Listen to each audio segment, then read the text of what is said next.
Sebagian ulama salaf, diantaranya Sa'id ibn Khudri radhiyallahu anhu, Abu Sa'id al-Khudri radhiyallahu anhu, sahabat Nabi yang mulia.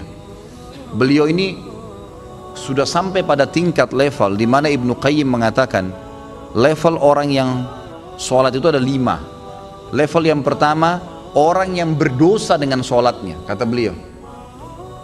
Siapa ini orang yang berdosa? Orang yang sholat tidak sama sekali memberikan haknya. Ada orang sholat hanya karena disuruh oleh orang lain, hanya karena tidak enak, mau udu nggak udu terserah. Ini berdosa nih. Percuma dia sholat, dia berdosa. Karena di sini riya, dan tidak ada hubungannya dengan Allah SWT, malah berdosa dengan sholatnya. Ada orang yang kedua, sholat tapi nggak dapat pahala. Dia tahu diperintahkan sama Allah tapi tidak dapat pahala, karena dari awal takbir sampai salam semuanya mengkhayal. Ini orang yang percuma, nggak ada pahalanya. Masuk dalam sabda Nabi SAW, ada orang yang hari kiamat diremuk-remuk sholatnya seperti pakaian kotor lalu dilemparkan ke wajahnya. Karena dari takbir sampai salam nggak ngerti apa yang dia lakukan. Untuk apa sholat kalau begitu? Allah nggak butuh sholat kita, ikhwani. Allah nggak butuh. Biar kita sholat khusyuknya luar biasa, sujudnya sampai berhari-hari nggak angkat kepala, tetap aja Allah nggak butuh dengan itu. Kata Nabi SAW dalam hadis qudsi, Allah SWT berfirman, wahai anak Adam, apapun yang kau kerjakan tidak akan bermanfaat bagiku dan aku akan kembalikan kepadamu. Itu amal kalian yang akan bermanfaat buat kalian sendiri, tidak ada manfaatnya buat saya. Kata Allah SWT, hadis qudsi. Ini luar biasa, harus kita faham nih, yang tidak boleh salah dalam masalah-masalah seperti ini. Maka kita harus tahu bahwasanya sholat itu kita yang butuh dan bukan Allah Azza wa Jalla. Baik, Abu Sa'id al-Khudri, Ibnu Qayyim mengatakan tadi orang yang kedua adalah orang yang tidak dapat pahala sama sekali. Yang ketiga, orang yang dapat pahala. Dapat pahala, tapi pahalanya pas-pasan. Ini sesuai dengan sabda Nabi SAW.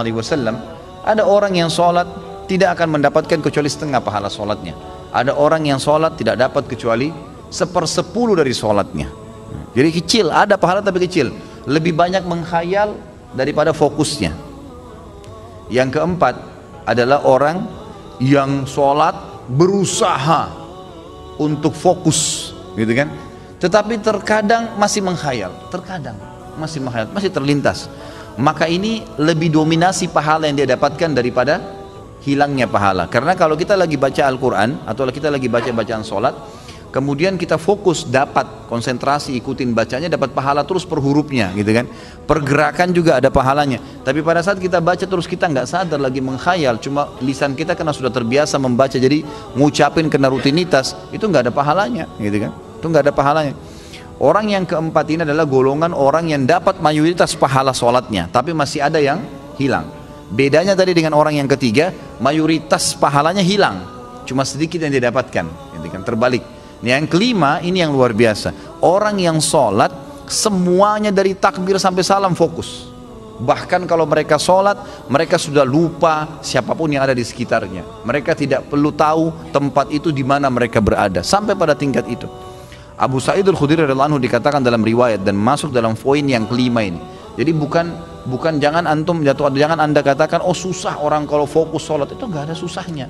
Asal dia mau, dia tahu dulu nilainya kadar sholat itu. Abu Sa'id al-Khudri berkata radhiyallahu anhu, saya pernah disuruh oleh Nabi SAW menjaga pasukan di malam hari, dan Nabi SAW sedang tidur bersama dengan pasukan. Maka saya pun sholat di semak belukar. Pada saat saya lagi sholat, tiba-tiba ada mata-mata musuh dari jauh itu yang memanah ke arah saya dan tepatnya jatuh di jantung saya. Di tengah-tengah dadanya jatuh di jantungnya. Dia bilang lalu keluar darah. Tetapi pada saat itu saya sedang sangat menikmati surah Al-Kahfi yang saya baca, sehingga saya tidak merasakan perihnya dan sakitnya anak panah itu. Tetap baca surah Al-Kahfi dengan tenang. Al-Kahfi mengalahkan itu semua, gitu kan? Lalu kemudian dia berkata, mata-mata itu melepaskan lagi anak panah yang kedua. Dilepaskan anak panah kedua, jatuh tepat di sebelahnya anak panah pertama, tergores, keluar darah lagi. Tetap saya masih belum merasakan sakitnya karena nikmatnya membaca surah Al-Kahfi. Sampai musuh itu melepaskan 9 atau 10 anak panah. Sasarannya semua hampir sama, di jantung. Dia bilang, kalau bukan karena saya khawatir, ini sudah mulai berat, ini 10 anak panah di dadanya. Dia bilang, kalau bukan saya khawatir saya terbunuh dengan anak panah selanjutnya, kemudian Nabi SAW dan sahabat-sahabat yang lain akan dibunuh oleh musuh, demi Allah saya akan selesaikan sholat saya dengan surah Al-Kahfi. Tapi karena saya khawatir itu maka dia ruku. Dia bilang waktu saya ruku, kemungkinan mata-mata itu tahu kalau saya manusia. Tadi dia ragu. Kemudian dia lari dan tidak jadi menyerang pasukan muslimin. Tapi saksi bahasan kita bukan masalah perangnya. Bagaimana Abu Sa'id Al-Khudri bisa fokus sampai tidak merasakan sakitnya anak panah. Coba nih teman-teman di sini kalau digigit nyamuk, ya, digigit nyamuk gimana tuh? Jangan kan digigit, baru suaranya sudah buyar semua konsentrasinya, gitu kan? Seseorang di antara sahabat dan tabi'in dinukil dalam buku-buku tentang khusyuan sholat, kumbang datang menggigit, menyengat dahi mereka, berdarah, mereka nggak bergerak, seperti batang pohon yang kokoh. Luar biasa itu. Karena mereka tahu sama siapa mereka berhadapan, gitu kan? Dan memang ini sudah menjadi tradisi mereka ya. Bagaimana jikalau kita sholat tapi memikirkan level-level sholat seperti yang Pak Ustadz rincikan dengan pembahasan barusan, apa tetap dapat pahala? Level-level sholat apanya mesti dibayangkan? Enggak, fokus bacaan saja, enggak usah bayangkan yang lain. Alhamdulillahirrahmanirrahim, fokus ucapan diucapkan, telinga kita mendengar, mata kita dibuka lihat tempat sujud, udah renungi maknanya. Kalau enggak ngerti maknanya maka kita ikutin bacaannya. Alhamdulillahirrahmanirrahim, kita dengar dengan kuping kita, gitu kan? Ar-Rahmanir-Rahim kita dengar. Masa kalau dengar musik bisa konsentrasi, dengar Quran tidak bisa, gitu ya? Jadi gitu, seperti itulah. Jadi nggak usah bayangin apa-apa. Nggak usah bayangin apa-apa. Tadi ada yang bayangin kambing sama ayam apa segala, nggak perlu gitu. Apakah level-level tipe sholat tersebut berkorelasi dengan level-level dosa yang telah kita lakukan? Dalam artian level 5 itu dosanya sedikit. Iya tentu saja. Karena itu memang ada hadis Nabi SAW. Ya. Jadi dosa itu bisa menghambat rezeki dan bisa menghilangkan atau mengurangi konsentrasi kepada Allah SWT. Malasnya kita ibadah justru karena adanya dosa, salah satunya. Maka coba perbanyak istighfar, perbanyak istighfar. Saya punya pengalaman pribadi, pernah saya belajar waktu saya masih SMA kelas 3 di kota Madinah pada waktu itu tahun 1993. Kemudian saya di masjid kampus lagi menghafal materi balaghah. Memang agak sulit waktu itu materinya. Saya coba hafal nggak bisa, lupa terus.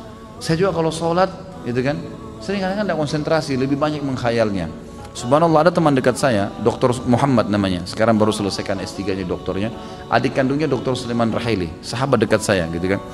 Maka beliau datang ke saya dan mau mengajar. Waktu itu beliau tingkat 2 kuliah di kuliah hadis, ngajar saya. Sebelum buka buku balaghah itu, saya dari asar nih sudah baca nggak faham-faham. Dari habis duhur malah. Pulang dari kelas ujian saya baca sampai menjelang isya belum faham. Habis isya dia datang ngajar saya. Terus saya tanya, akhi, apa sih sebenarnya penyebabnya? Saya kalau sholat nggak konsentrasi, baca buku nggak bisa hafal-hafal. Dia ucapin kalimat subhanallah menyentuh saya. Dia bilang, mungkin kamu masih punya dosa. Padahal waktu itu saya masih kelas 3 SMA. Dan ini teman-teman perlu tahu ya, saya SMA itu di Madinah. Di Madinah itu nggak ada bioskop, nggak ada karaoke, perempuan semua bercadar, pakai jilbab.